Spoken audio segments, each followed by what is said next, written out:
Yeah, yeah. Unashamed, unafraid. I'm trying to walk the walk. Truth on the mic, no shame here, just real talk. Came from the outside, never fit in. Now we tell the story and the healing begins. No front, no mask, just telling the truth. Keep it real, keep it raw, speaking straight from the booth. If you feeling like an outsider, this one's for you.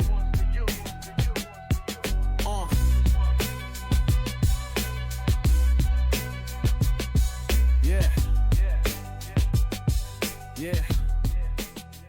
Yeah. Welcome to another episode of Unashamed, Unafraid. We are unashamed of sexual addiction recovery and unafraid of coming unto Christ for healing. Today on the podcast, we're going to fire the old God and hire the new one. Yes. Let's do it. Sound effects and everything. Jeez. That's great. What a way to start it. Thanks, man. Just like to... Austin, I Introduce just Austin. wanted to draw attention to the fact that you are here. Thanks for being on. You've only been on the show twice now. Yeah. We've also got Mason and James. Jamez, as Chris likes to say. So let's start off with what is the old God? So somebody's listening for the first time. They're like, what are these guys talking about?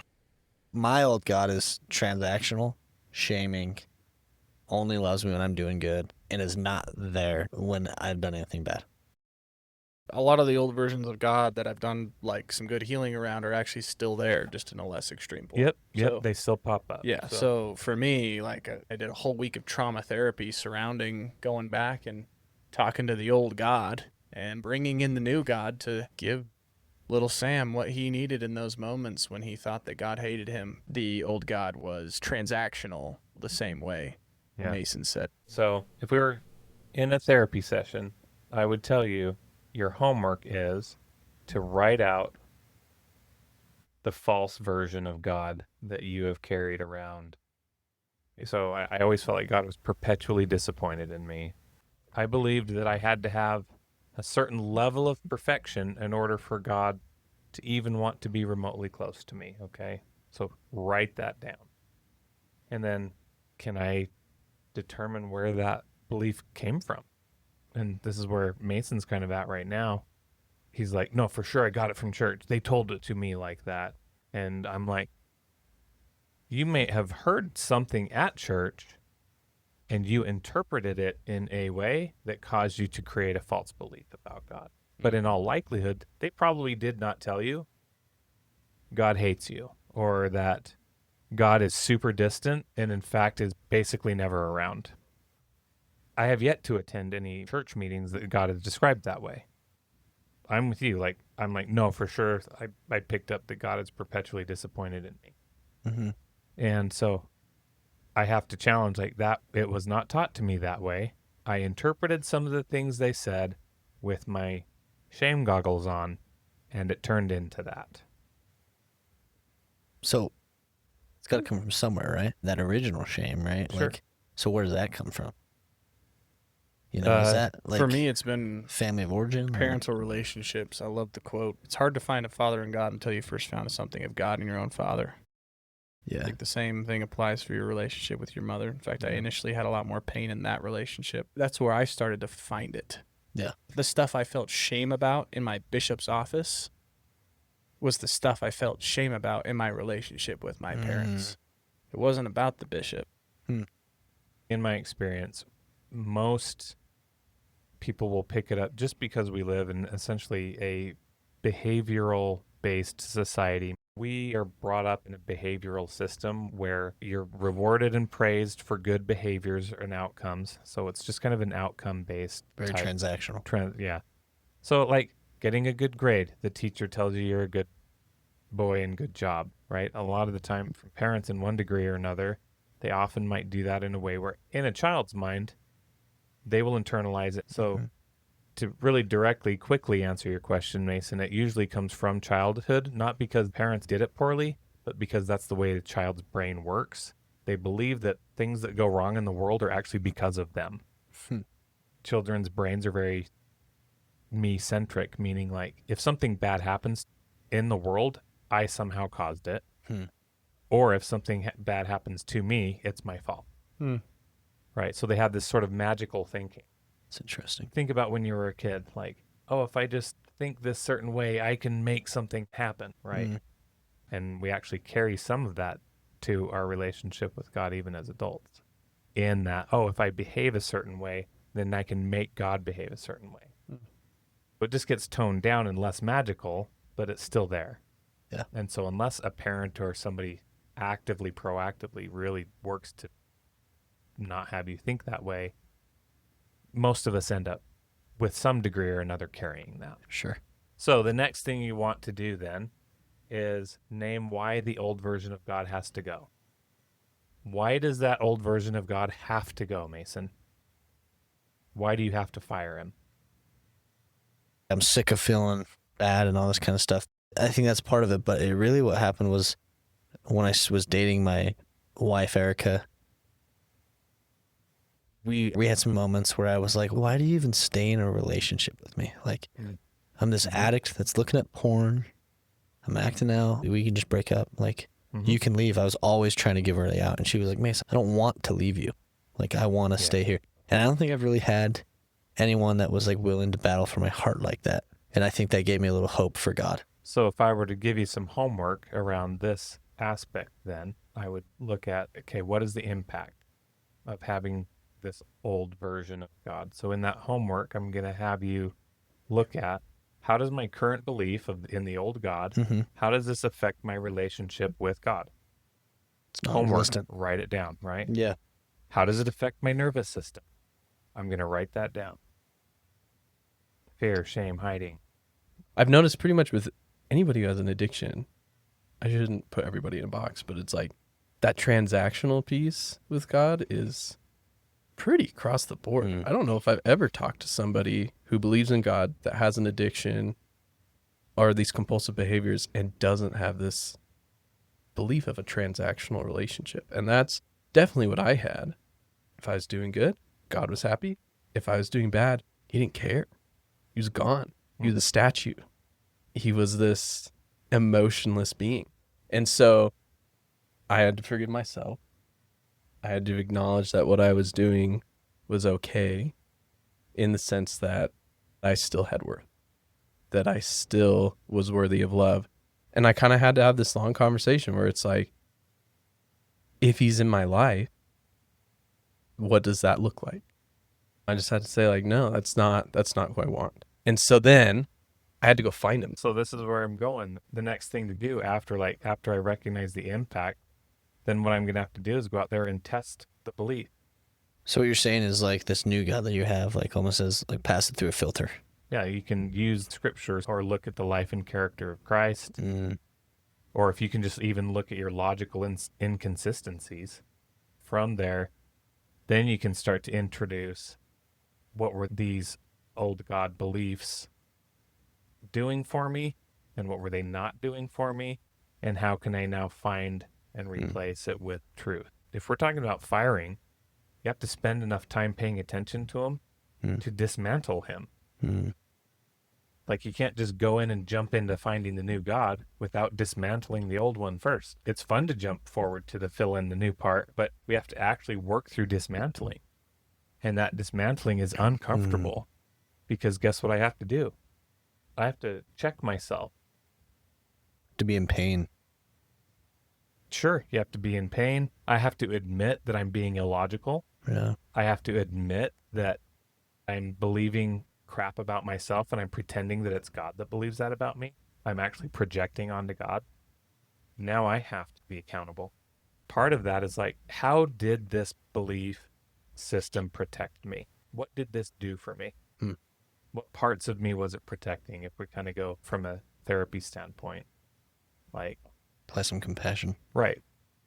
Was there a part of me that learned that authority meant danger? That was something I had to realize. No wonder I was afraid of God. This God part was used in my family to keep me in line. Some spiritual manipulation happened.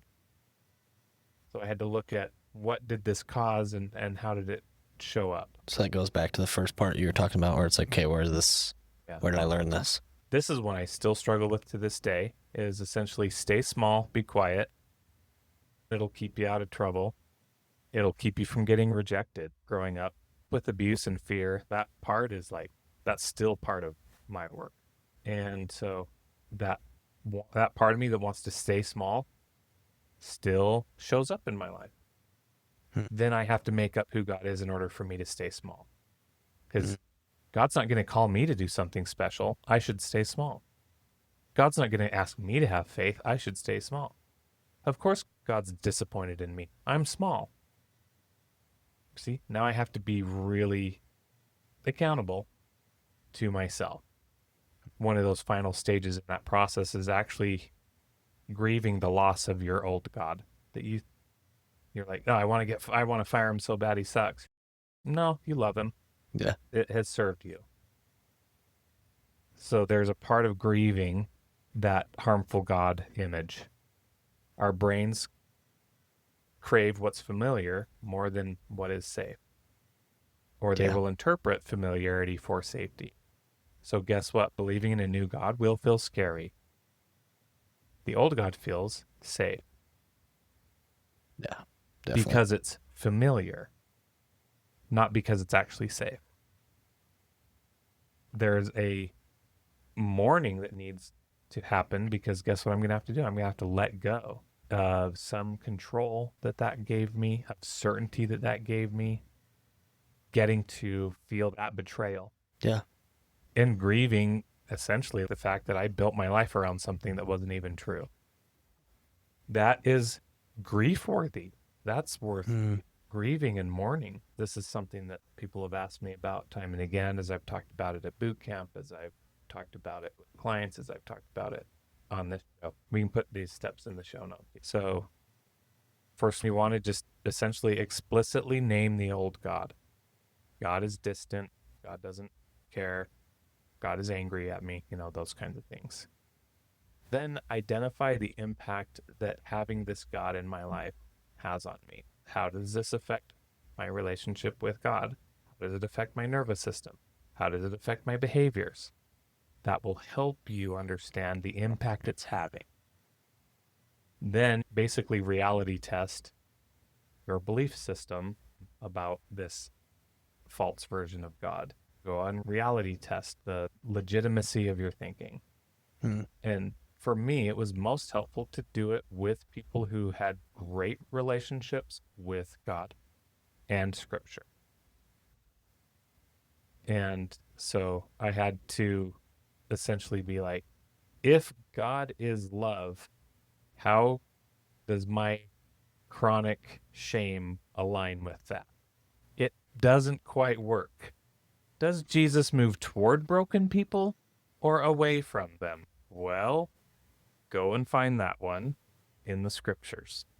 Okay? And now use that to challenge your belief system. Right. Is fear God's primary method to create change? Sure isn't if you go and look at it in the Scriptures. Okay? You're just exposing the distortion to yourself.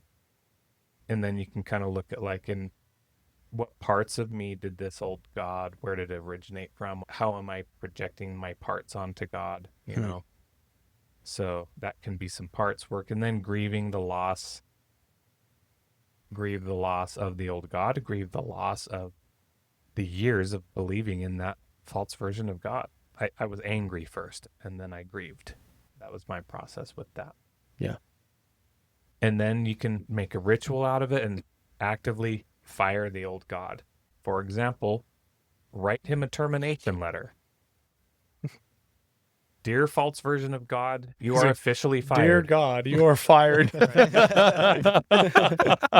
When it was really strong, I would have to speak out loud and say, you are not who God is. You don't get to speak for him anymore. And then this one I love, you can write some of the stuff down about who he is or what he's like, that false version of God, and literally burn it. Like literally fire it, right? Yeah. Fire God.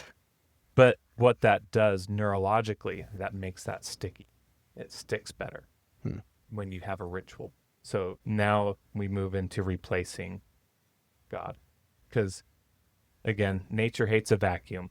Yeah. Right? And so does the psyche. So we need to build the truer picture of God. And so this is where, I kind of talked about in the episode of like, okay, I'm going to try to believe one thing is true, that God loves me no matter what, to fill in what was good and remove what was bad. This is how Jason has explained it to me. God loves me no matter what. That's the filter now, where it's like, okay, if it doesn't fall in line with that, it's over here. That's old God. Yep. If it falls in line with that, that's new God. That's what I'm hiring. That's what I can keep. Yep. Yeah, that's exactly it. Yep. Okay. And that helped me. That exact thing helped me start to do in that filler. I tried to start there. This is how I knew I needed to back up, because I recognized that was really hard to do at the beginning. And so building that truer picture of God, and you can start, even though you're not there yet, with what would a God who's that good actually be like? How would that feel to be in his presence? What would change in my life if I trusted that version? What would change today even? Crap. That would means I have to change something, because I would feel this. Yeah. And I don't want to feel that. My shame is still serving me too well. So that's self-confronting in a way. You can always anchor that in personal experiences, awesome moments, scripture, relationships that you trust. And then this is where the rubber meets the road. So next step, you writing these down, Josh? Okay. Next step. Josh is writing this down off camera. This is where you have to practice relational exposure. This is where it moves from insight to transformation. So now, and you're doing this, you're starting to pray honestly rather than performatively. That's exactly what your goal was from the last episode we just talked about. Admit failure without bracing for punishment. Yeah. Right? And I talked about this in 193. Essentially sit in silence without having to earn his presence. That's a big one. It's a big one for me.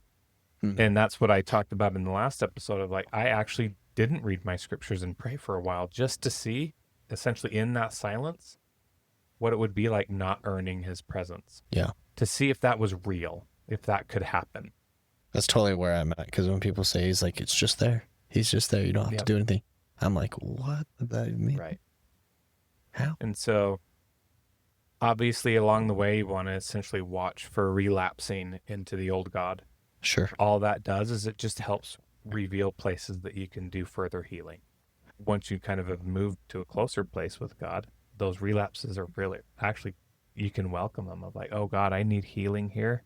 And because I've now felt you transformatively, I'm now going to invite you there, because I have started to establish a safe relationship with you. Yeah. Well, that's where I get stuck, because I found a new God and I relapsed to the old one. It's like, what happened? Like, do I need to do more work? It's like, well, kind of. So who's the old God that's coming back up? And then I guess follow this process again. I'm going to sit down and I'm going to write this all out, because I haven't been able to figure it out for like a while now. Okay. It's worth taking the homework and just doing. Spending time writing in a journal, talking about with friends. My wife, like, I exasperated her to no end. I was like, hey, can we talk about God again? Like, she's like, oh boy, here we go. Because she was fortunate enough to have this great relationship. I'm like, oh, help me understand this again. I asked her the same questions like so many times. So God doesn't hate me? She's like, no. To kind of wrap this up, the whole goal of this, remember, we're not just trying to find a nicer God. We're trying to see God clearly for who he is and who was already there, that was misrepresented. Seeing clearly is the goal, and seeing truth. This is beautiful work. It was one of my favorite parts of my earlier recovery journey, and it has been a favorite thing that I have continued to engage in certain ways. My healing journey has been a cycle of new truth, grief, mourning. Now I can mourn for my ignorance, which caused me to essentially not be able to engage in God or with my fellow men in ways that I sure wish I would have known before I was 50. Man's purpose in life is to learn the nature and the kind of being God is. Mm-hmm. You shared that with me last episode. Yeah. I love that. If you spent your whole life doing that, Yeah. that would be a wonderful endeavor. John Eldredge, he's got this app called A Minute to Pause. On there, he's got this whole segment called 20 Days to Experience Christ or Experience Jesus. It's 20 days of meditation. And like when I was at like my lowest point, when I finally was ready to like start handing things over to God, or at least felt like I could trust him enough to start handing things over to him with my addiction, I started doing that. And that just had just huge impacts on me. If you're trying to find God again, if you're trying to fire this old God and start to find him and see him, like, it's a great place to start. Thanks for shouting out that resource, Austin. I didn't know about that, actually. So It's big. Thoughts from you, Sam? I need to refire the old God. I like rehired him. So you kind of like noticed a relapse stage of like, whoops, I just rehired him. appreciate that Yeah. you put language to that. I kind of felt frustrated because I was like, oh, I have more work to do. Like something else. There's something else I don't understand about God. And there might be, but really, like, Sure. it just hit my soul as we've been talking. This is the same stuff. Yeah, it usually This is it's the same stuff. It usually is. Like I lay down to go to bed at night and I'm like, I don't really feel like praying. Because last couple times I've prayed, haven't connected with anyone. It's like, if we really knew who God was, we'd run to him. I've been thinking of that the whole time. I'm not running to him, probably because I forgot who he was. Yeah. That's what I'm feeling right now. Guys, we want to know what you think. And in particular, I'd love to know, if you do this process, I want to know how that changed your view of God. If you'll just shoot us an email, Sam, James, Mason, and I'm going to make an alias for you, Austin at unashamedunafraid.com. I'll forward you any emails that go to that alias. Who's your old God? And who do you want the new God to be? Send us an email. We want to hear about it. Thank you so much for listening to Unashamed Unafraid. You can find us on social media at Unashamed Unafraid. Get access to the bonus content and become an outsider on unashamedunafraid.com. Remember to subscribe to our YouTube channel. And if this was helpful to you, share it with a friend. Thanks again for watching. And until next time, continue to live unashamed.